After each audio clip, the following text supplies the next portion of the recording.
শুভেচ্ছা জনাই মই প্ৰথমে তোমালোকলৈ পেপাৰ অংশকেইটা কৈ দিবলৈ লৈছোঁ দেই। পেপাৰটো আমাৰ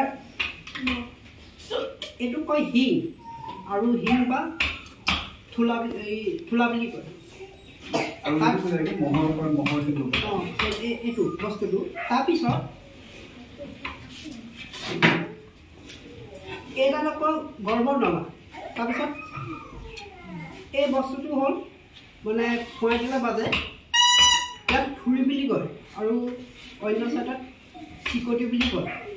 তাৰপিছত এই বস্তুটো কয় চুপহি মানে এই বস্তুটো বজাবলৈ সুবিধা হয় সেইটো কাৰণে ইয়াক কয় চুপহি, ইয়াক কয় গৰ্ভনলা আৰু ইয়াক কয় চিকটি বা থুৰি। এই এটাকেইটা সংযোজন কৰি পেলাই এই বস্তুটো ইয়াত লগাই দিয়ে আৰু এই মাজত কয় খাল।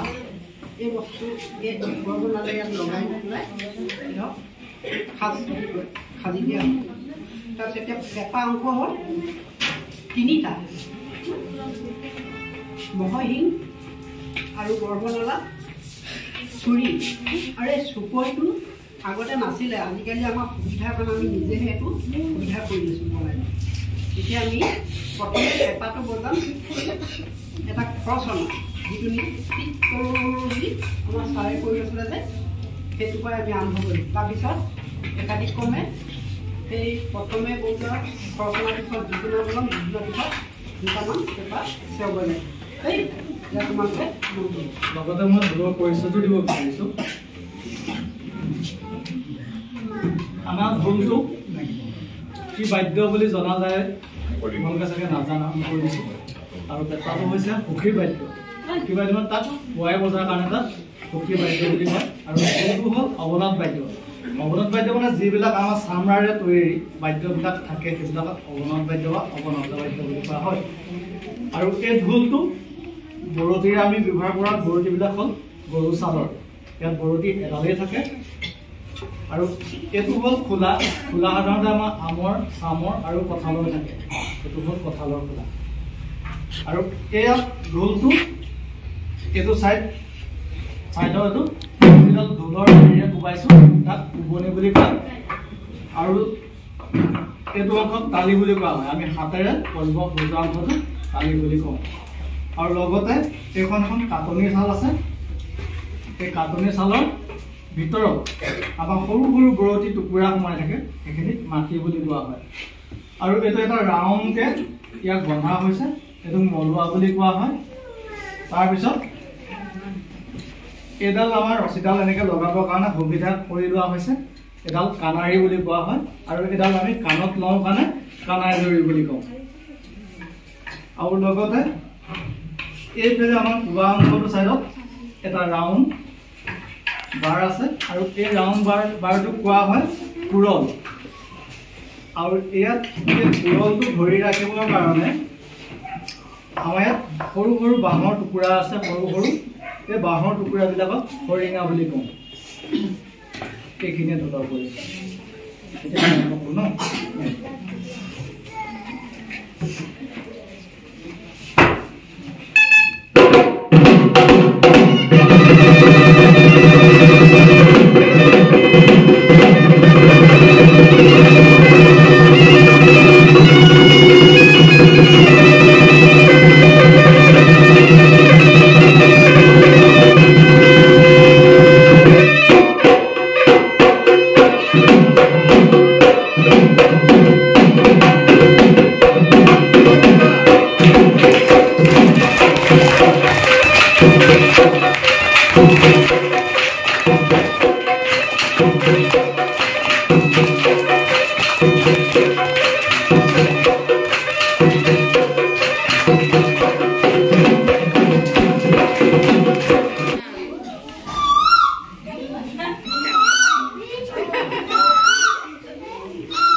পৃথিৱীৰ প্ৰথম বাদ্য বুলি ক'লে কৰে দেই।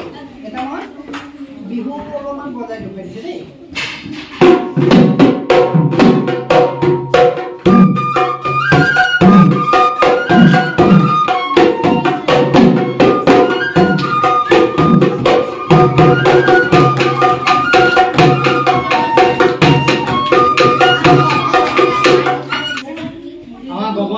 প্ৰকাৰ আছে লাহৰি গগনা আৰু ৰামধন গগনা হয় নহয় লাহৰি গগনাখন আমি কেনেকৈ বজাওঁ লাহৰি গগনাখন আমাৰ সূতা থাকে মুগা সূতা থাকে এনেকৈ টানি টানি বজোৱা হয় আৰু এইখন হ'ল ৰামধন গগনা লাহৰি গগনাখন আমাৰ নাচনীয়ে ব্যৱহাৰ কৰে আৰু ৰামধন গগনাখন আমি বিহুৱাই ব্যৱহাৰ কৰোঁ ৰামধন গগনাখন আমি এনেকৈ বুঢ়া আঙুলিৰে এনেকৈ টুকিয়াই বজাওঁ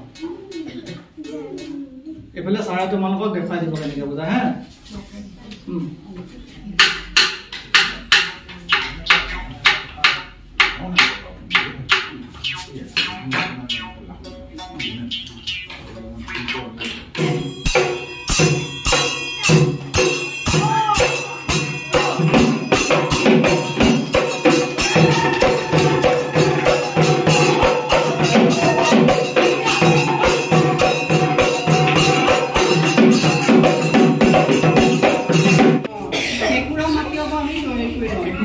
মাটিটো দিয়া নাই মানে মাটিটো আঠা হয় ন সুবিধা হয় মাটিটো যে আঠা সেইটো কাৰণে সেই মাটিটো